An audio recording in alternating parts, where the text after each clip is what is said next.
Baghdad के एक दरवेश आलिम थे, तो वो जब भी नमाज पढ़ाते ना तो किसी ताजर की दो बीवियों के बारे में दुआ मांगते।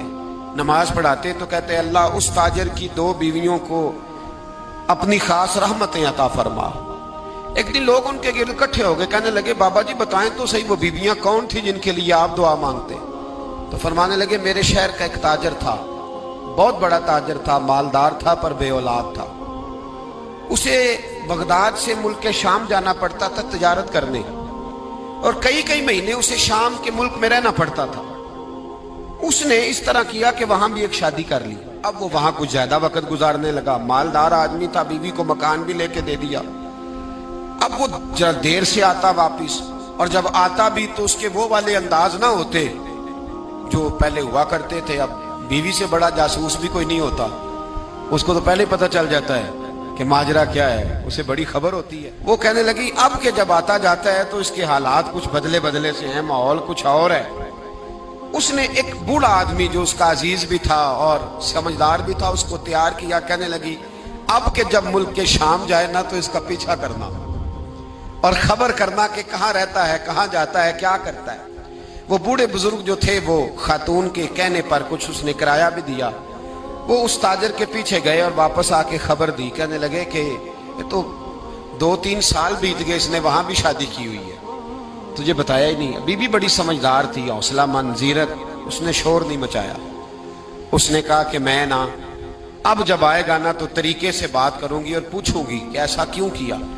और ये भी उसने आके बताया कि अगर तेरे साथ निकाह के बाद उसे औलाद नहीं मिली तो औलाद वहां भी कोई नहीं।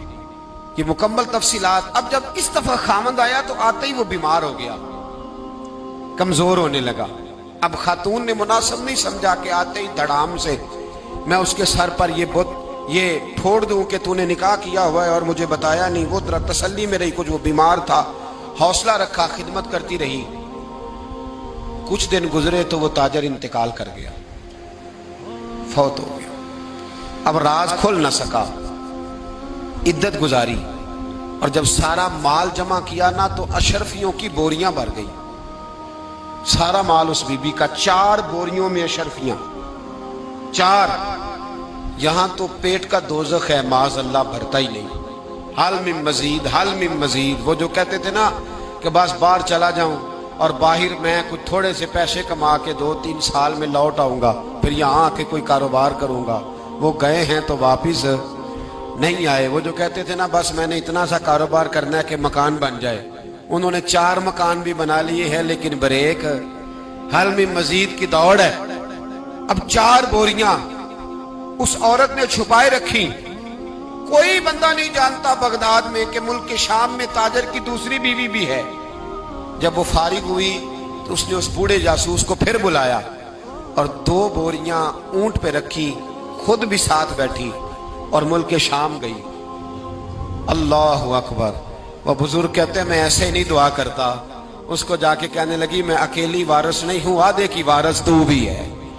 मैं अकेली वारिस नहीं, ये तकसीम विरासत है, आधी की वारिस तू भी है। तो रख अपने पैसे, मुझे पता है उसने निकाह किया था पर मुझे बताया नहीं था, तो रख अपने पैसे, मैं तुझे दे रही हूं, आधे तेरे हैं आधे मेरे हैं। उसने नजर उठाई तो रो पड़ी, कहने लगी नहीं अब ये सारे तेरे ही हैं। अगर तू अल्लाह से डरती है तो मैं भी रब से डरती हूँ।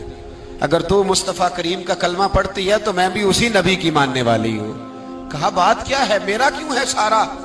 तो वो खातून कहने लगी वो 2 साल 3 साल से मेरे साथ निकाह था और उसने बताया था मुझे कि मेरी बीवी भी है, और मैं गरीब थी तो मेरे वालिदैन को भी बताया था कि मेरी दूसरी शादी है। ये मकान उसने मुझे लेके दिया था, मेरे तमाम अखराजात वो पूरे करता था, नानो नफका का ख्याल रखता था।